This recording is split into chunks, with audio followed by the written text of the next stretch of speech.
Hi, welcome to this video and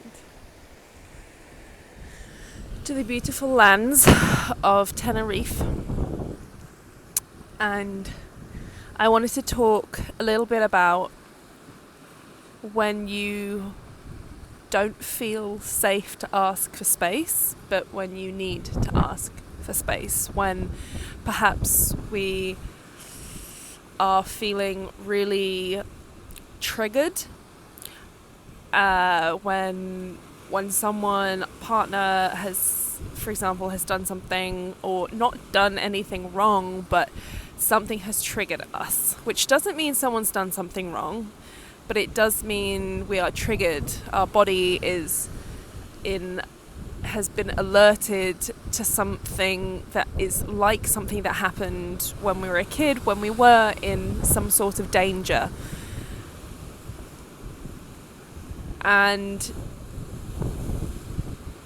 when we get into those spaces, depending on where you are on this journey of healing, whether you're at the very beginning and it's hard to ask for help, I hope you can hear me, it's hard to ask for help at all, or even know you're in a trigger, or just at that very beginning bit, you might be here at the very beginning bit, or whether you have been doing this work for a while, you've been listening to people on YouTube, you've been reading the books, you have a therapist, have a coach, whatever it is, but you still feel, for example, for me today, I've been triggered today, and I was triggered yesterday, which is carried over into today, and I knew I needed space. We have tried just staying in the moment and just trying to find the truth. What is my truth? What is his truth? What triggered me? Because there's a belief based on some experience that if I understand what was going on, then the emotion will shift. Now, sometimes that's true. What's so annoying about this work is that sometimes that is true. Other times it's not. Many times it's not. And the real key is really listening to the body's cues, listening and paying attention to when our capacity has reached its limit. And usually, for me, I pushed past that. I didn't even know that I had a capacity. I just assumed that I was supposed to push through until I was okay. And that pushing through until I was okay wasn't necessarily for me. Sometimes it is, but sometimes it feels like it's for the other person, particularly my partner. And because my partner is only triggering because of what I've experienced before, because of my relationship with my parents and how they were when I was a child and how they are now. And so getting triggered and staying in it can actually be really a hindrance to actually letting the emotions run their course. My partner, my husband, is very kind, very willing to do the work, and that doesn't mean that it's easy. It's not like being with the right person, this work becomes easy. It doesn't, because I still have the triggers, the wounds are in me. He can be great and he can do something that is really kind, and I might get triggered by it. So it's not about the other person. It can be, but it's not always. And that's a hard part of it that I'm realizing and navigating. Where is my responsibility and where is someone else's responsibility? But that's for another video. So sometimes taking space is really important, but oh my goodness, I can't tell you how hard it is, because I find it easier to stay even if I'm in turmoil inside.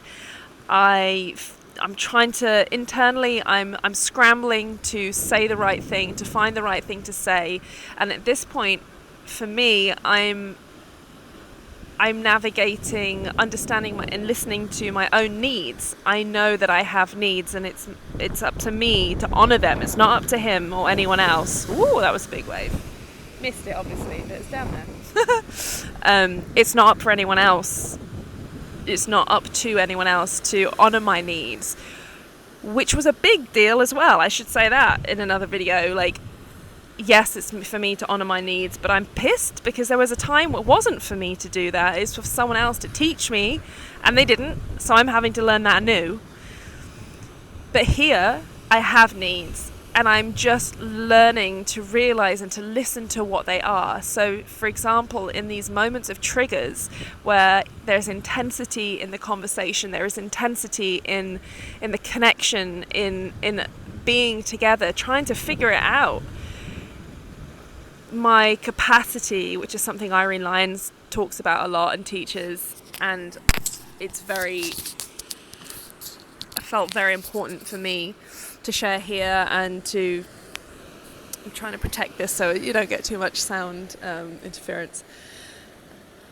Capacity and learning capacity and my limits, and the point is to expand the capacity to be able to feel more and feel okay with feeling more. And there's no winning or losing, it's just where your capacity is, where it is, and when you know that, then you can honour that as much as possible. And so for me at the moment, it's actually about saying, this conversation has reached my capacity, no, this won't work anymore. And I recognised the other day that I was angry, and I didn't want to I didn't want to connect again. I didn't want to be okay again. I wanted disconnection. I wanted to be away. Now that is incredibly confusing because most of my life I have been desperate for connection. And so me stepping away feels weird and confusing. And yet there's definitely a part of me, there's a part here that wants space. And I suspect because I am learning to be okay with sitting with myself, that's less scary, which is really cool to realise. But it doesn't make it easy. And I think that one of the things that makes it easier is learning to do that, learning to ask for space when I'm not triggered. So I can ask my partner, my husband, or even friends if I'm with them, or with anyone, hey, I'm just going to take a break. I just need a bit of space. That is not easy if you are used to paying attention to other people's needs. That's really not easy for everyone. So if that's you, know that it makes sense, but you can get space. And it's about practicing and finding a way to express it, and you are under no obligation to share all your emotions or why. You don't actually have to know all your emotions. You can share as much or as little you want with whoever you want. So you might want to share a little more with your partner. You might feel safer to share less, just because you know that they trust what you're doing and why you're doing it. Or you could communicate when you're not in a triggered place and they're not in a triggered place, what you might need in other moments. Hey, I'm noticing I feel like I might need space in more moments than I have had before.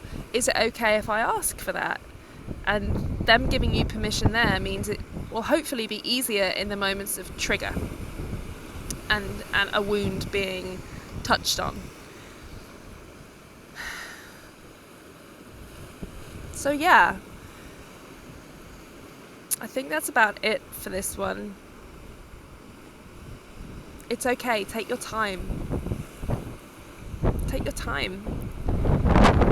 There is no rush on healing. It took a long time to get to the dysregulated place. It took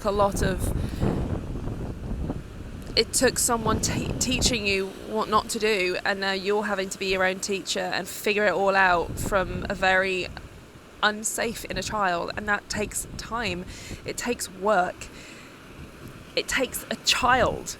There's that inner there's an adult you that's capable, but there's an inner child there that's like wanting to not have to do this, and they shouldn't have to, but there's an adult you doing it for you.